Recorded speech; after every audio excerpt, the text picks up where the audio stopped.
Welcome to the Boomer Woman's Podcast. I'm your host, Agnes Knowles. Today's guest became a European Masters weightlifting champion last year at age 60, which really qualifies her to discuss the advantages of being strong, building and maintaining our muscle mass as we go through life, and the wisdom of what she calls intentional eating. She explains how to retrain your brain to reconnect with your muscles. I love that. Oh, one caveat about that weightlifting championship thing last year.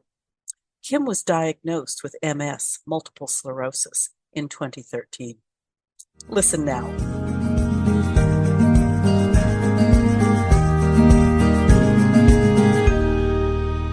Every once in a while, you hear a story that makes you stop and say, wow. And that's exactly what a couple of hiking friends said recently when I told them who I was chatting with today. Kim is a former journalist with a doctorate in political science. Like many of us, she made a career change in midlife to a passion career and now promotes, I love this, intentional eating for us midlife women, as well as building and maintaining muscle as we get older to delay, possibly even avoid, many of the health issues too many people think are inevitable. I said passion, and you'll get the picture when I tell you Kim started weight training. And last year, she won a European Masters weightlifting championship at age 60. Are you impressed? Well, how about if I tell you that in 2013, Kim was diagnosed with MS, multiple sclerosis? Kim Rahir, welcome to the Boomer Woman's Podcast. Well, thank you for having me. It makes it sound so amazing the way you tell the story. Sometimes I really have to sort of pinch myself. Is she really talking about me? But yeah, that's my story. Yeah. And as we were just discussing, your whole story started in 2008, and we're going to get to that. But tell us a little bit about your life pre 2008. You were a journalist. I take it your husband was a journalist. Relocation was sort of the norm. Yes, we moved every 4 years. We started our married life in Dubai, stayed there for 4 years. At the end of those 4 years, I had my first son. We then moved briefly to Paris. Then we moved to Vienna. Then we moved back to Paris.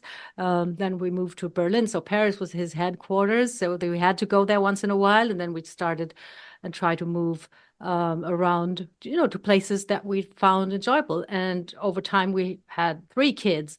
And we were sort of dragging them around all these places, changing really like clockwork every 4 years. And he was the one with the steady job and the assignments and the ready built infrastructure to start working in when we got to new places. And I was a journalist too, but I worked freelance and started from scratch every time we got somewhere. So in a way, that was less comfortable, but I think it was also a little bit more exciting and challenging. And I could discover stuff that he couldn't because of his office duties. And very, very typical when we were in Dubai, we got a chance actually to travel to Saudi Arabia, for example. And I got to talk to Saudi Arabian women, like a doctor, a shop owner, an accountant, and that would have been totally impossible for him. So I had a little bit of a more liberty to do things, but of course I didn't have the income or the reliable, the steadiness of a job most of the time. There's well, I shouldn't say there's an advantage to that, but if one person does have the steady income, it's a little bit easier then for the other person to go down those little pathways that you were going down and maybe get a story that would be totally impossible for the other person. Yes, So absolutely. And it's as everything in life, it's a question of how you frame it, right? And I was able to frame it as me having more liberty rather than me not having security and the same income. But there were also times when I felt that I didn't get quite the same recognition, that I was still seen as the wife accompanying the husband and doing some stuff just to sort of spend the time or entertain herself. So there was a bit of that too. But overall, it's really how you frame it will actually define your experience. yeah, very, very true. Okay, and then 2008, very short order, you were in a wheelchair. Yes. it was the time when I thought that I had finally reached like the top. We had moved to Berlin. I had a steady job too. I was working in a news agency, working shifts, had the three kids, and I felt that I'd finally proven that I could have it all, like the great career, not the nitty gritty freelancer stuff, I like the real career, real job, and the family. We lived in a beautiful house, and it was sort of the pinnacle. And I had been brought up in a very conservative climate and culturally conservative in Germany. The idea of a working mom when I was a teenager was very much frowned upon. It was like, what do you want to have kids for if you want to go to work?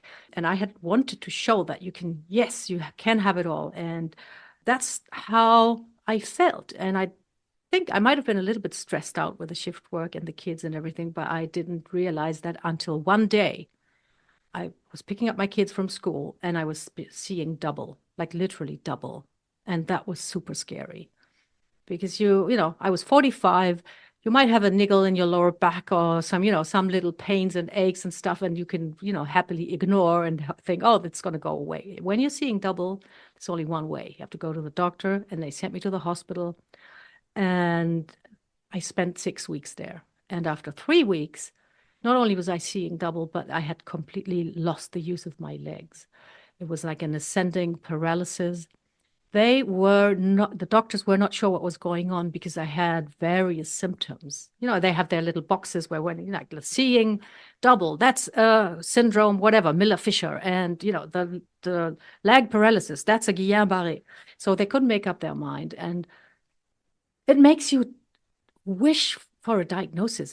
It was so sudden and so scary, and I wasn't sure. And nobody told me, oh yeah, it's okay, you're going to walk again. Nobody said that. I don't think they were sure if I would.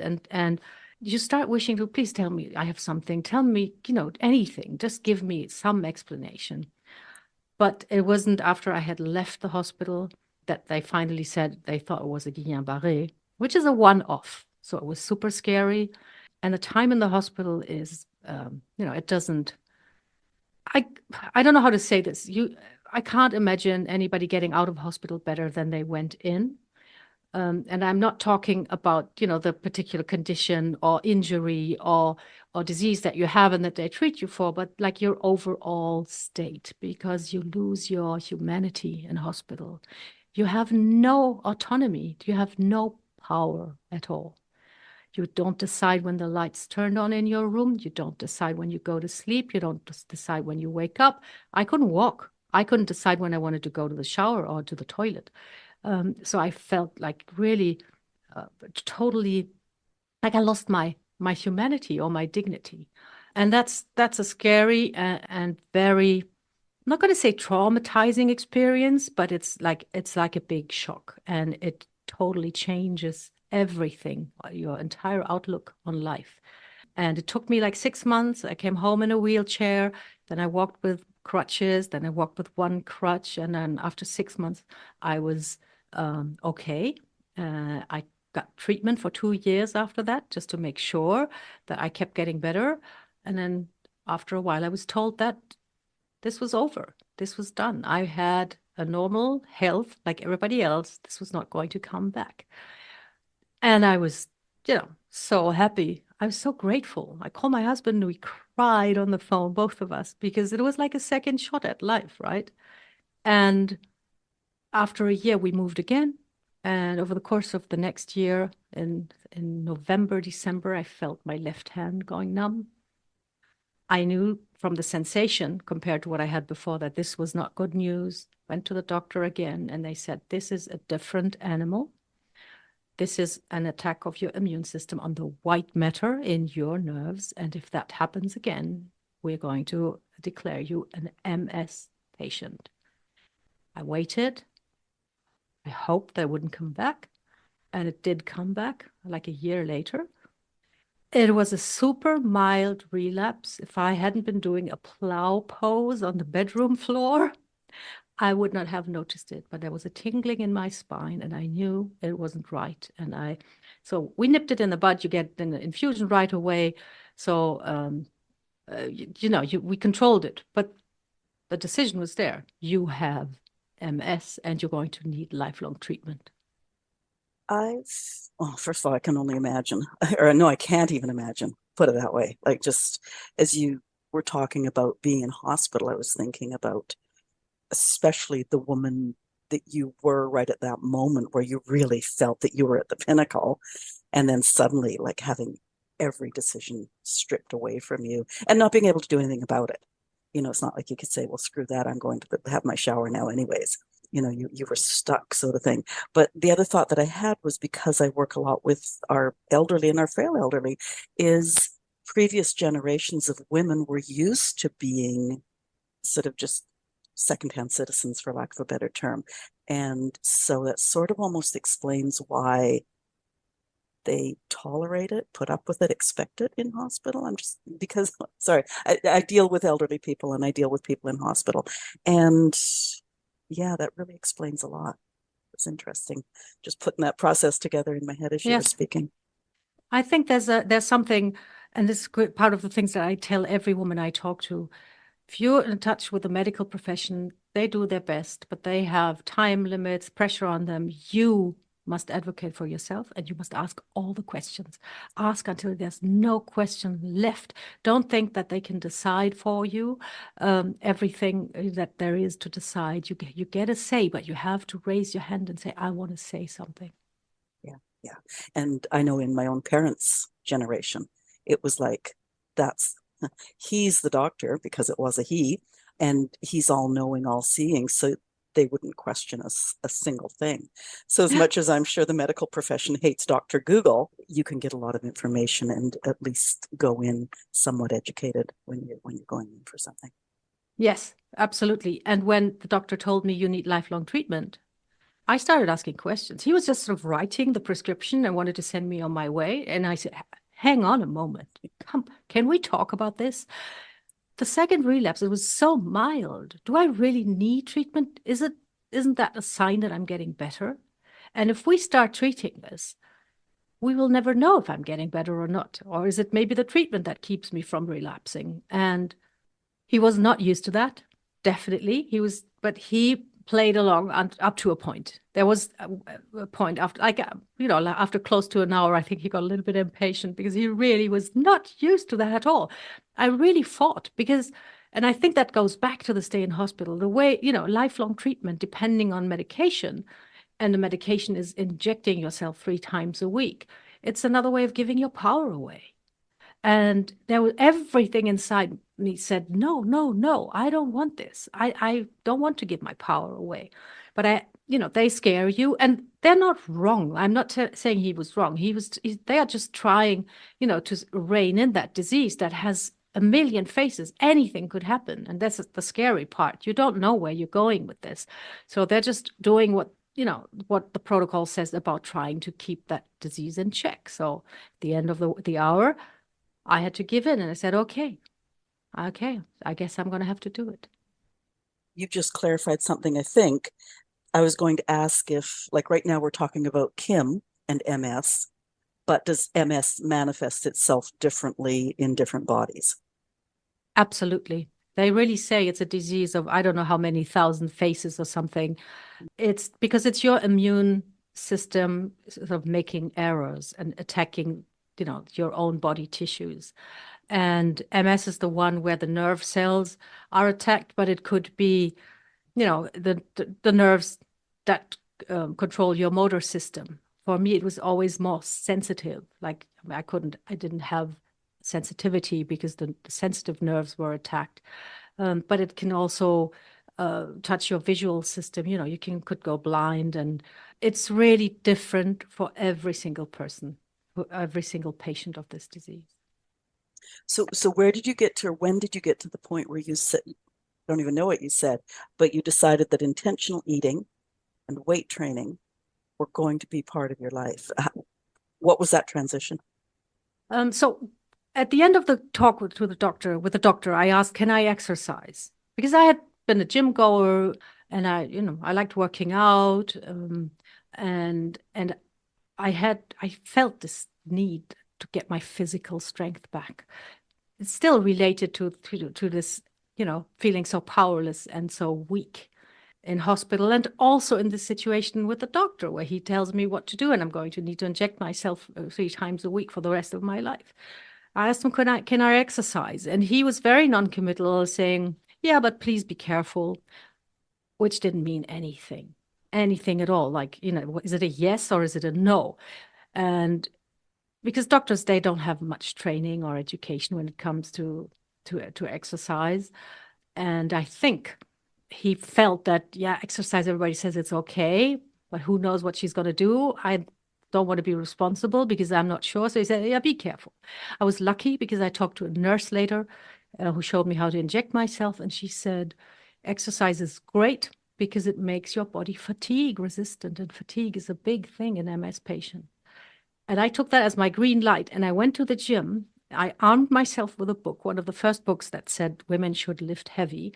And I can't tell you how I put the pieces together. It's just, I think I just followed this urge, this desire to get like really strong. And I went to the gym with a different purpose. It was not about, staying in shape or achieving a certain body shape or, controlling your weight. I just wanted to build myself back up and become really strong. That was my only goal. So that's what I trained for with the help of this book, which was great. I started lifting heavier and heavier, and my whole outlook, my body changed, my outlook changed, everything changed. And my eating changed along with it, because when you get into this spirit of building, instead of shrinking, instead of becoming smaller or following a certain aesthetic ideal, if you get into the spirit of building strength, what you have to eat sort of follows along automatically. You eat to nourish, you eat to build, which makes it super simple, actually, and makes it so much easier also to follow, because it's not a diet, it's not a restrictive approach. It's just, what does my body actually need to perform, which feels great. And you feel great after every meal, when you get those foods that will help you get stronger. Well, I can only imagine. I used to be uber fit, so I'm just grinning along here going, yeah, yeah, yeah. But like MS, it sounds like it's going to be MS. Like you don't know exactly. Whereas to be able to control this one piece of your life and feel strong and in control is a bit of a counterbalance that hopefully you're going to win on the scale. As for eating, when I would work out, I would save my grocery shopping for right after my workout, so that I was sort of feeling holier than thou, like I've just done all this. And so obviously I'm not going to buy that and that and that. So I love the word intentional. It's actually a word that I've recently adopted for a piece of my business that I'm developing. Tell us a bit more about intentional eating, Kim Rahir style. Yes. So it's, what do I want my meal to look like? And what do I want to feel like after I've eaten my meal?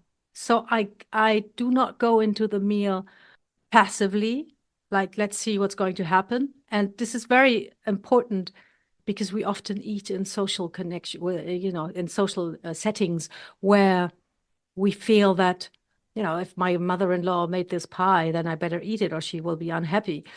So really not let things happen to you.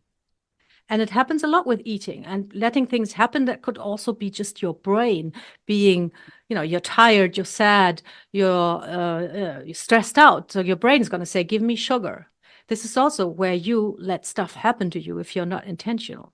If you're intentional, you say, what is my intention? I want to eat food that helps me perform and feel strong and energized. And I want to eat food that helps me feel satisfied, happy, and good after a meal, not bloated or like totally overstuffed, but not hungry and dissatisfied either. So you have to really go, and this is the power aspect again. You go with intention into your meal. It's like you are building this. You are not suffering this. You are building this, and you make the decision.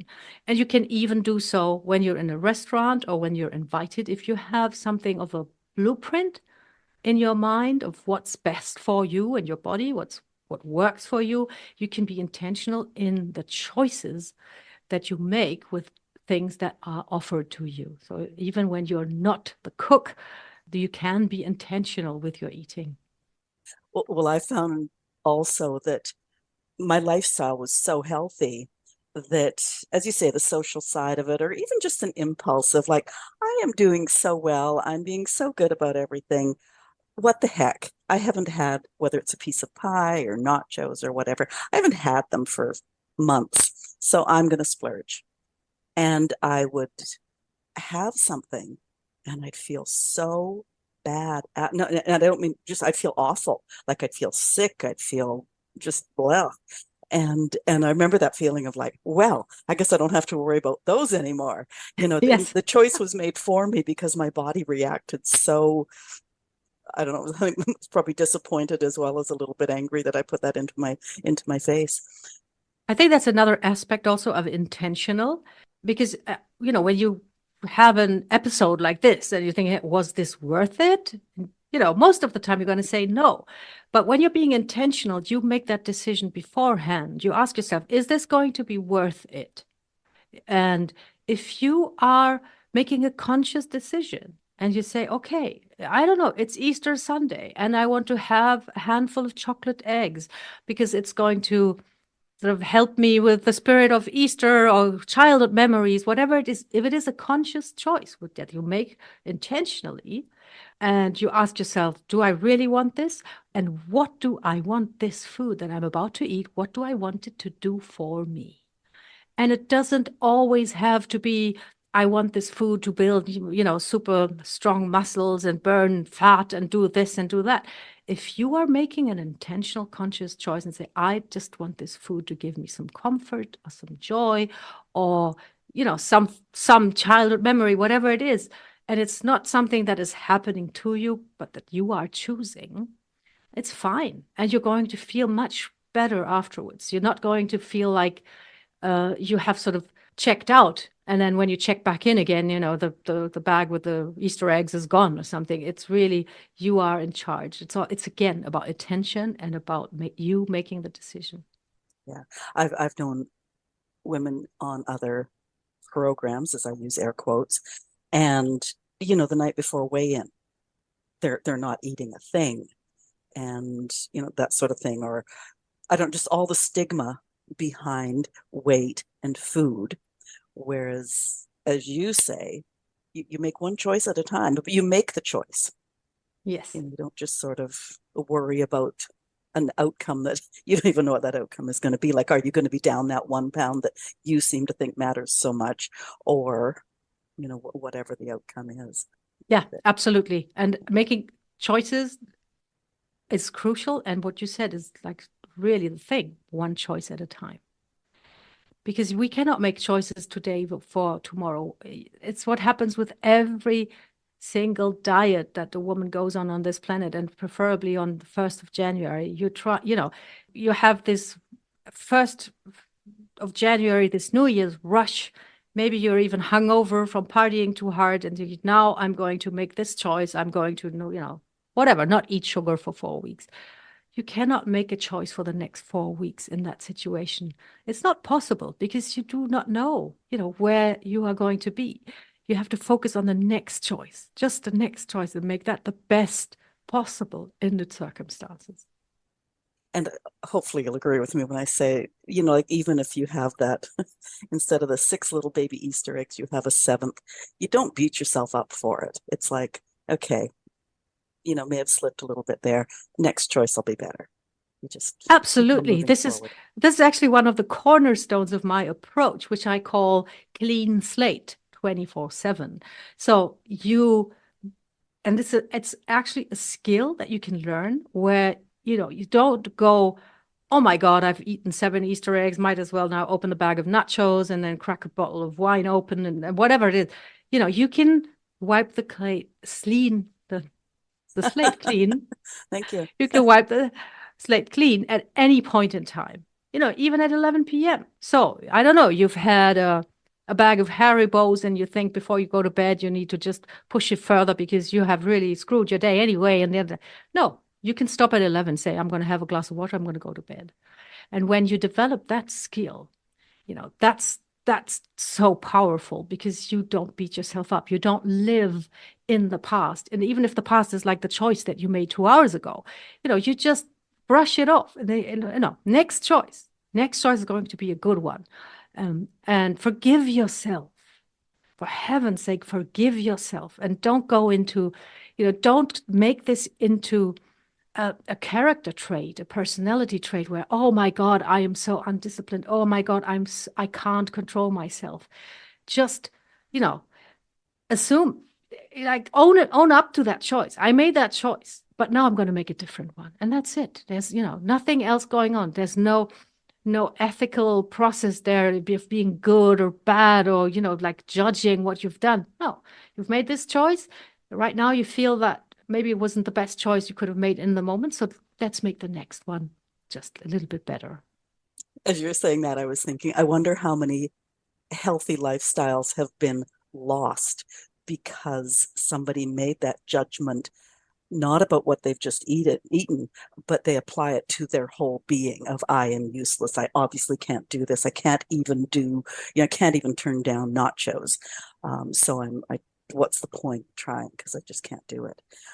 Whereas one day at a time, one choice at a time. Yes, absolutely. And I think that's a big, it's a big thing. It's something that I keep talking about because I think it's so important. Most of these things, when it comes to lifestyle, when it comes to intentional eating, when it comes to training, when it comes to looking after your health, especially in this day and age, they are skills. They are just skills that you can learn. Just imagine we live with this brain that's thousands and thousands of years old and that is hardwired to want to eat all the time. That's just a fact. Every human being is hardwired to want to eat all the time. Now, there may be some outliers who hate food, but in general, that's what's going on. Why? Because it has helped humanity survive. Food was always scarce. There was always a lack of food. There was always the danger of starving around the corner. So this has really been programmed into us. If there's food, we want to eat it because we don't know is there going to be food again, tomorrow or for the entire week.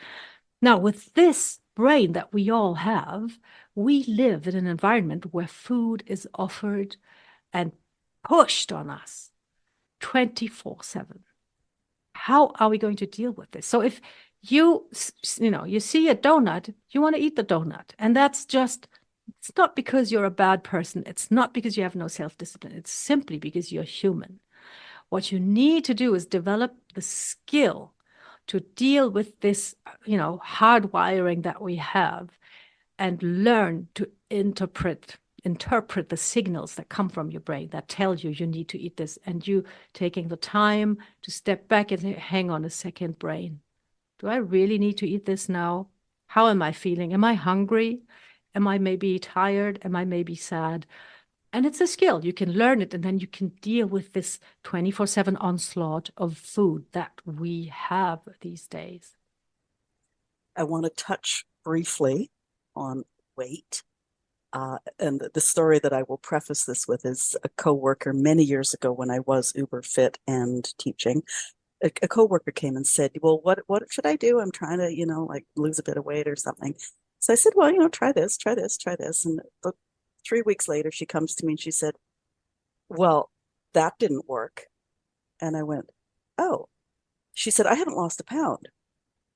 And I said, oh, okay. I said, well, how are your slacks fitting? She said, oh, well, no, I've had to buy some new slacks because, I'm leaner now, but the weight hasn't changed. And I'm going like, well, what's the most important thing? So can you give us your take on weight? Absolutely. This relates to something that we call body composition. So the weight, only tells half the story of your health and your body. Because you could be like super light, have like this ideal weight, but have a really high percentage of body fat, which would be rather unhealthy. And you could weigh much more, but carrying lots of lean muscle. and you'd be fighting fit and really super healthy metabolically, your joints, your bones, even your mental health, everything is probably going to be better with that muscle. And this is also something where so many women have this number in their head, like, oh, this is what I weighed when I was 27. And when they're older, sometimes this is what I weighed when I was in my 40s, and I felt so good. And I just want to get back to that weight again. When the number doesn't say anything, and if you have been on a lot of diets, the chances are that you've reduced your lean muscle mass, and no matter what you do, you won't be able to get to that weight except by starving yourself, by eating into your muscle mass and making it harder every time to keep that weight, because your metabolism just tanks when you destroy your muscle by harsh dieting. And the number, it's just a number. It doesn't say anything about your health. It's the same problem with the BMI, because it talks about the relation between your height and your weight. And just imagine, like, you're a very healthy weightlifter with a ton of muscle mass. Your BMI might actually be totally out of bounds. And a doctor, and I sometimes hear women saying, my doctor tells me I have to lose 20 pounds because of my BMI. And they are like super muscular and lean. And apparently the doctor doesn't even look at them and just looks at the number and says, you have to lose 20 pounds. No, you don't. If you carry a good amount of muscle, you're fine. And then the weight is just a secondary indicator. Okay, so you've just talked about muscle. I've saved the best part for last. I was also ACE certified. I loved the weight room. So I know why we should be doing the weights, but I want you to tell our listeners why it's so important for just overall health. Absolutely. I want to start with something that I try to I think our bodies are actually optimized to be moving a lot and to be physically like strong and muscular. And when I say optimized, I mean that they function best. Our bodies function best when we move a lot and when we, break a sweat daily and carry stuff and push stuff and pull things and things like that. What do I mean by that? It's really important because many people have this image of their everyday life. And nowadays that means, driving a car, sitting at a desk, sitting at a table for meals, and then sitting in the sofa and watching some show. And then you think, oh, if I want to be a bit healthier, I should move. So I'm going to go for a walk. I'm going to go for, some training. But that's not how it works. It's the other way around. If you do not have that baseline of movement and strength, your health is going to deteriorate. So we are optimized. Our bodies function best when we train and move a lot. And science has found this in so many ways now, especially when it comes to muscle. Muscle mass is important for cardiovascular health. Nothing but the contractions, like the really efficient contraction of your muscle, will help your heart pump the blood through your body, which is great because, it sort of relieves the heart. Isn't that great? It's fantastic for blood sugar management because the muscle is the first storage space of sugar in the bloodstream. So if you carry a decent amount of muscle, any carbs, any sugars that you eat will not hang around in your bloodstream and mess with your metabolism or your pancreas. They will just go straight to the muscles and be stored as an energy reserve. So that makes everything so much easier for your metabolism. Muscle is crucial for bone health because, when you train for muscle, you load the bones and they stay strong, and we lose bone density at an alarming rate from 35 years onwards. As women, 35 is when we have our maximum. We're not going to have more ever. We're going to lose if we do not do everything in our power to maintain that. And bone health is, I don't know, I think 1 out of 2 women is going to have a fracture over the age of 60 at some point in her life, because the bone density goes down and because we do not have this baseline of movement and strength training now in our lives. Our bones just, they wither away. We need to load them. Same goes for our joints, which carry all the weight if we don't have enough muscle to sort of support them. And a very important point is also something that I call functional independence. You need strength I mean, to open a pickle jar, to lift a grandchild, to roll on the floor with your grandchild, or to get out of a sofa, without pushing on your arms like crazy or needing help. So it's just to be able to partake in life and in society, you need that strength. And I think it's something that is getting more and more into the mainstream now, that you need those muscles, and that it's got nothing to do with pumping iron and being a bodybuilder. It's got much more to do with being able really to fool around with your grandchildren and to be able to take part in social life. I love the way you said about the grandchild because I will often use scenarios with people that I'm talking to. And one of the scenarios is, are you comfortable lifting that hefty 4-year-old grandson? Because if you're avoiding that, I mean, cuddles are great. So if you can lift them up and give them a big hug or something, that's just so fabulous. And when you have to avoid that because you just don't have the strength, to me, it's kind of sad. I'm on the west coast of Canada, and it was only about a month and a half ago that we had a lot of snow. I was trying to go out into the backyard to feed the birds, and I have some steps, old wooden steps, and I went, okay, hang on to the rail because these are going to be icy. And I'm being so careful, but boom, I was gone. I went flying down the stairs, landed on the cement at the bottom. And I will admit, my first thought was, okay, checked things out. I'm fine. So I got up, fed the birds, came back in very carefully, but just knowing that, okay, because of the work I've done, no fractured hip, no broken legs or anything at all. So yeah, it's just, it pays dividends in so many ways as we get older. Absolutely. Now, how about sleeping? Oh, sleeping. What do you mean? How Well, the I important just, the well, importance of just in sleep? terms of when you're healthy and everything's working well, you're not sort of lying there thinking, oh, I can't get comfortable, or oh, things ache, or Oh, whatever. Like, you sleep so much better.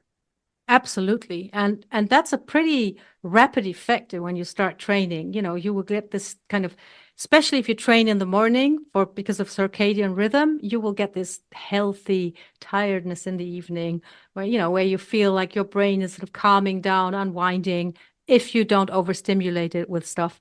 And yes, your sleep will definitely be better and beneficial, and you will have much more production of growth hormone during your sleep if you don't drink alcohol, which will then repair all your tissues and build your muscle. And it becomes a virtuous cycle, and it creates momentum where you feel yourself getting better and feeling more confident every day. The last thing I want to touch on about this immediate weight training is just the fact that, a lot of women, like, I don't want to get all bulky. I don't want to, like, muscle bound. But sorry, my training was a long, long time ago, so correct me if I'm wrong. But doesn't bulk come from greater amounts of testosterone in the body, which women do not have?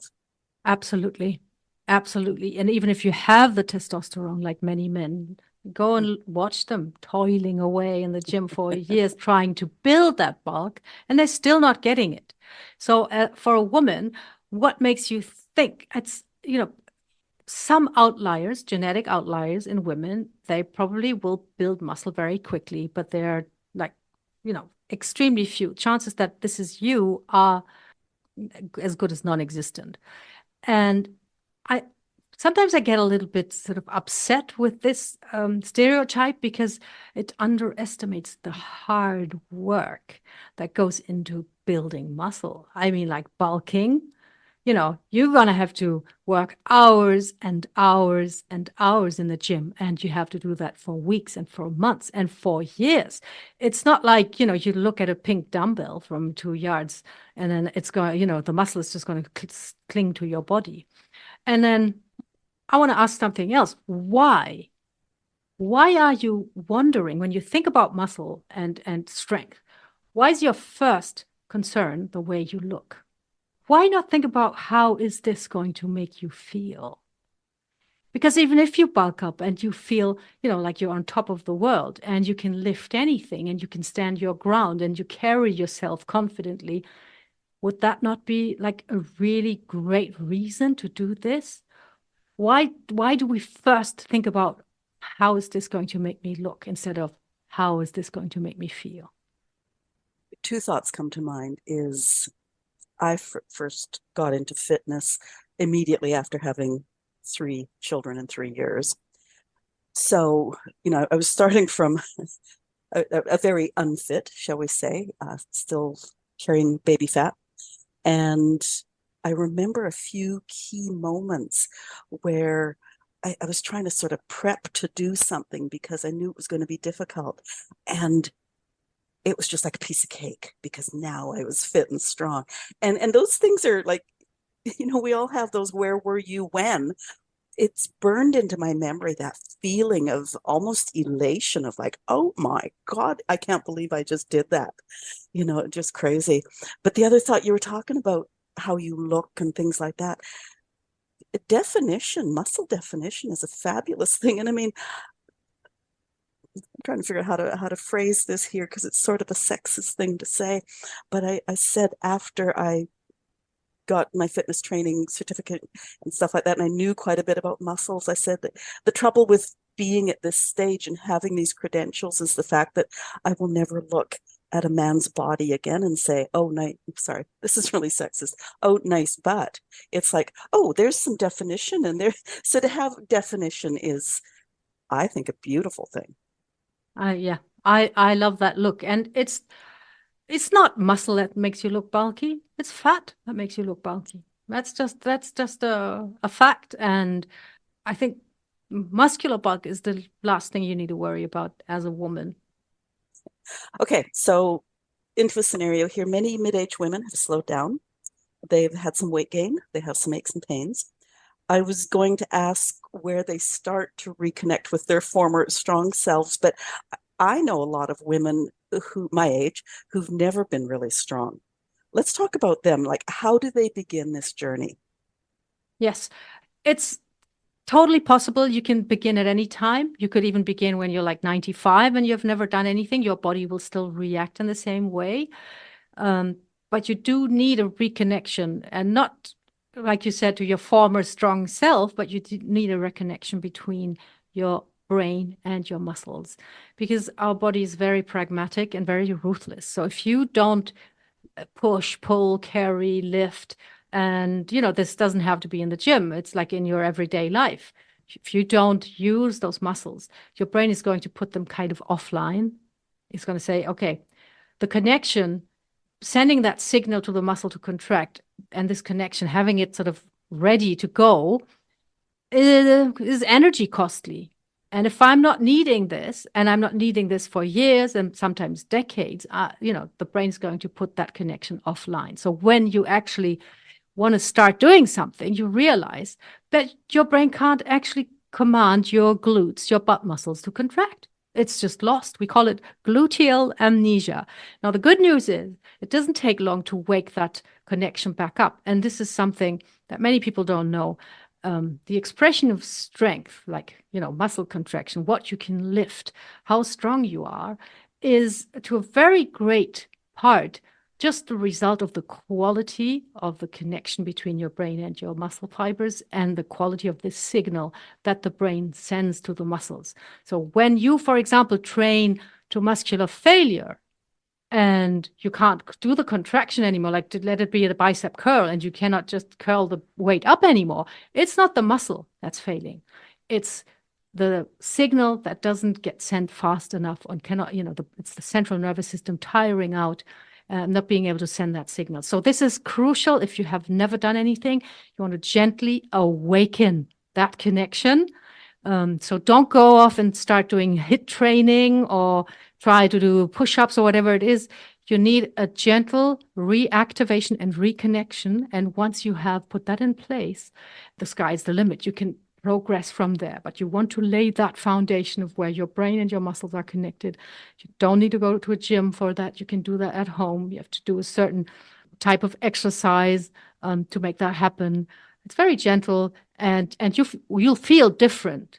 You feel that renewed connection because you'll feel connected to your body, which will give you so much confidence and a different way of carrying yourself. I actually have this written in my notes because I heard it or read it somewhere on your website. Retrain your brain to reconnect with your muscles.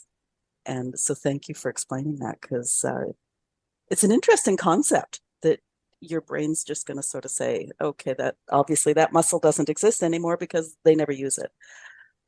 Yeah, absolutely. And this is another part of this story of survival of humanity, to be economical with our energy. And it's just a way of saving energy again for the brain. In the brain, it's all about allocation of resources. And if you don't ask for those by training, then they're not going to be allocated. But you can awaken that, and it will make a big, big difference. Now, I saw some, I guess, testimonials on your website from women 69, 70, 74. So obviously, as you said, it's never too late to do this sort of thing. Somebody said like 5 minutes a day to start. Is that a good thing or a right thing? I love the 5 minute rule. It's something, especially if you start and you have inner resistance to change because it's scary, it's intimidating, it's uncomfortable. If you can get yourself to do 5 minutes, that's fine. What I start my clients with is 15 minutes a day, which gives them, results super quick. I know it sounds like such a big promise, but it really works. 15 minutes a day is enough to start doing those basic movements that the human body does, like pushing, pulling, carrying, picking stuff up from the floor, getting stuff down from overhead. You can go through these movements in 15 minutes and it will provide a stimulus that will change everything. You just need to start, and this is crucial, you need to start where you are at. I think that's a really important point, because depending on how offline your muscles are or how limited your mobility has become, how much your strength is reduced, you just need to start at a point that is, where the exercise is challenging enough, but it's not overwhelming you, discouraging you, or even injuring you. That's the problem for many midlife women. They look for a program. You can find fantastic stuff on YouTube, but it's not for someone who hasn't exercised in a long time. And it's very easy to get hurt, especially if you try then to contract those muscles that are offline and you're going to do a movement that can get yourself hurt. So you can start anytime, but you need to start, with your physical status in mind. I actually still lead a seniors fitness class, and these women are mostly in their 80s and 90s now. And they love to talk about the improvements in their balance, their range of motion, their flexibility, as time goes by. And, as we get older, it's just so important because we tend to operate in this little face forward, very little to the side, let alone to the back. And balance goes out the window as well because we never really push it. But yeah, it's I feel like we're two members of the same choir. Yeah, absolutely. Yes. There's one thing also that we need to consider, and that I do with all my clients, and that is, it's called fall prevention, but it's actually fall reaction training. So you need to do movements where you put your body in weird positions for your brain to learn, how to move the body, how to deal with the body when it is in a weird position, which happens when you fall, and then have protective reflexes. I don't know if have ever seen an old person fall. Mostly they fall like a sack of potatoes because the reflexes are completely gone. And you can train for that. And you don't have to do fall training or anything like a judo guy, but you teach your brain to perceive your body in horizontal positions, in weird positions, because then it will be used to this kind of setting. And when you take a tumble, it will have the reflexes to make some protective moves and prevent major damage. Okay. I'm enjoying this. Thank you. Is there anything we haven't talked about that you think mid-age women should know? I think the most important part is, first of all, to understand that it's never too late, because that's something many mid-age women struggle with, thinking, oh my God, it's so many years, so many decades. I've looked after everybody. And now when I'm reminded by my body that there was something else to look after, it's too late. It's never too late. And I also really want to emphasize that I don't know why, I think it's deeply human, but we have these feelings of guilt and shame that come with feeling unable to function properly, or, when things start going wrong with our body, we somehow think it's our fault. We have been bad, and shame and guilt come with this. For many women, shame and guilt go with the weight also, and that's really toxic. And I would just encourage everyone to let go of that shame and that guilt. Wherever you are at today, you are there for a reason. You made choices, and it doesn't mean that they were bad choices. You looked after so many things, so many people. You made that choice to help other people, to be there for them. And if you or your body or your health has suffered in the process, it doesn't mean that they were bad choices. Just be aware that you can make new choices today, like the next choice that you're going to make is the one that is essential. And let go of these feelings of shame or guilt or thinking that you've done something wrong, because that's just sort of living in the past. And what you want to do is live in the now and do what you can now to feel better and to enjoy life to the fullest. That's great. One more question, slightly different vein, perhaps. You also talk about resilience. Can a person become more resilient, or is it a you are or you aren't kind of thing? I think, yes, you can become more resilient. Like the other things that I mentioned before, I actually think it's a skill. I have this, let me first tell you why I came up with this image that I'm going to share in a while. I once talked to a woman, and it was the first time that I heard the story, and it was repeated to me many times by other women. Said, oh, like 10 years ago, I worked with a PT. I was in the best shape of my life. I ate well. I trained 3 times a week. I felt fantastic. And I said, and then what happened? Well, the PT, they moved away. And then I stopped. And I've heard this story, I swear to God, more than once, many times. And I started thinking, how can we prevent this? And it's actually when your system, your support system, your health depend on just one point. Like I see it like a net, like a safety net. Resilience is a safety net. And if it depends on just one knot in the net and that knot breaks, you fall through. You cannot, and this is the image with resilience, like you bounce back, right? To bounce back, you need an entire net.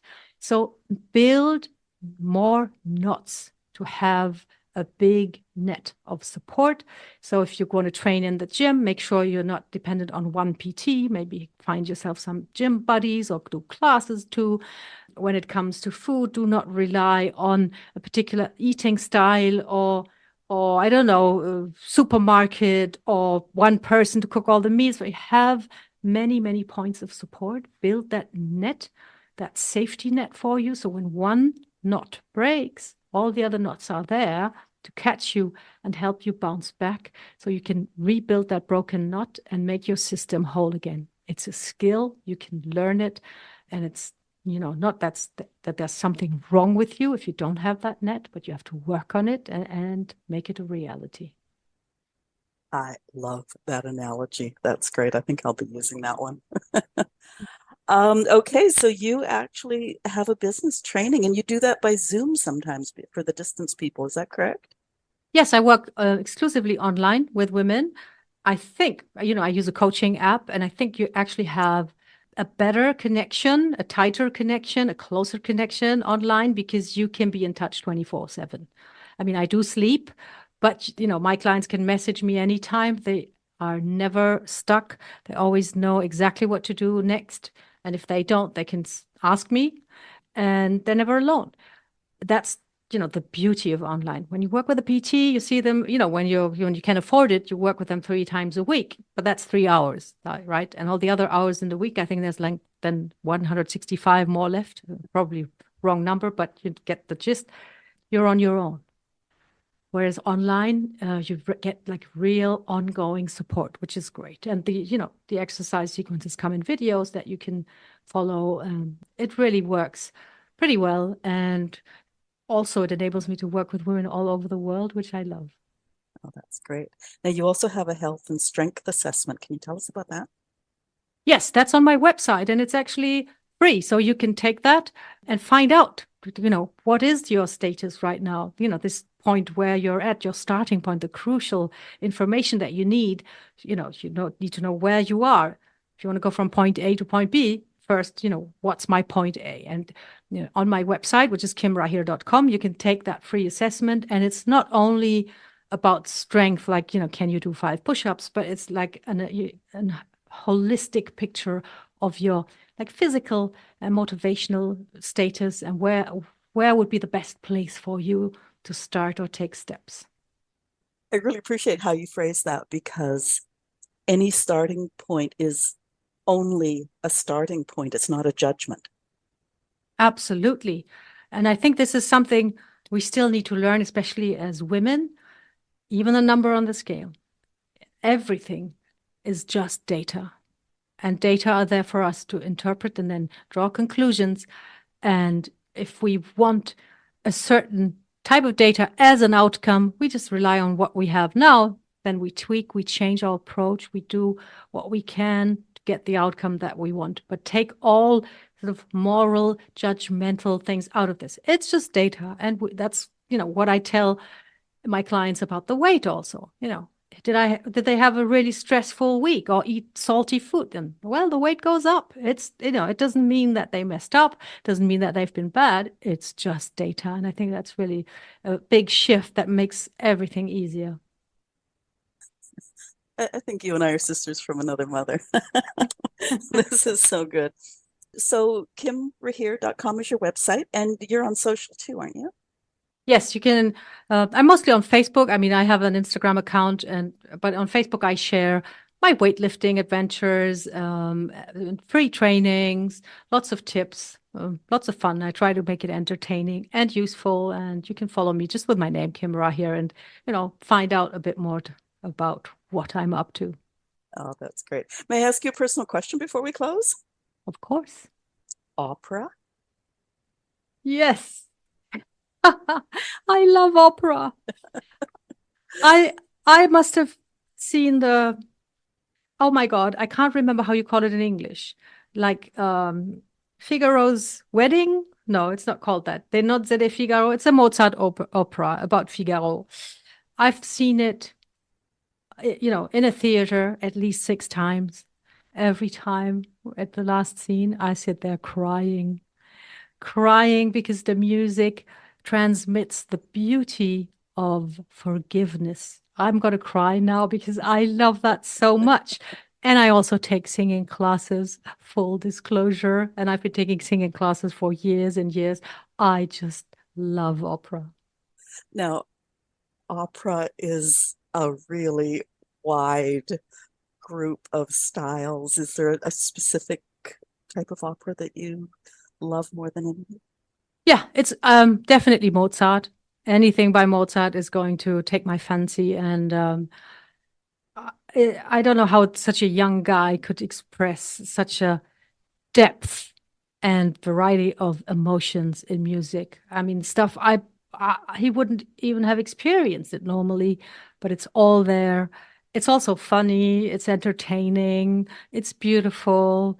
And some people say, oh, yeah, maybe I find it a bit boring. And then I don't know. I'm no expert. I don't know if this was a good opera or not. And I always say, you go there. And if you laugh or if you cry, then it was well done.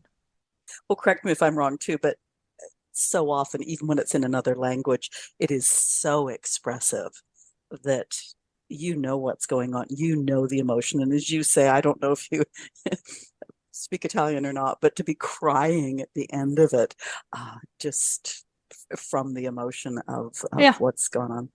It means you got your money's worth. And now, they have subtitles now. So you can, in the opera houses, so you can actually read And you will find out that most areas, they are not like long poems or anything. It's a few phrases and they're repeated over and over again. And you just want to sort of dive into the emotion of it.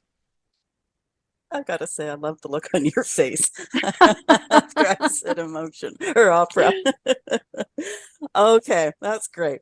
Your website link is in the show notes, and all of the links are on your page at our website. Listeners, if you have thoughts on today's show, please talk to us. Leave comments where you're listening, or if you're listening at the Boomer Woman's podcast at boomwithabang.com, scroll to the bottom of the page and talk to us there. Or, what question did I not ask him? Ask it in the comments and I'll get you an answer. Leave stars and reviews where you can. They grow our reach. And share this episode. If you're fit and strong, share it with someone who might be struggling.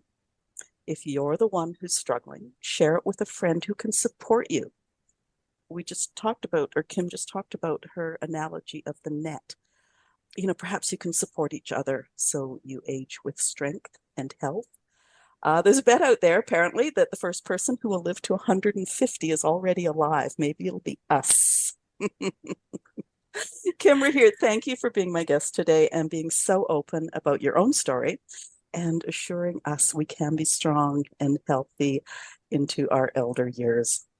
Thank you so much for having me, and thanks for all the work that you do. Well, have a great rest of the week. Thank you.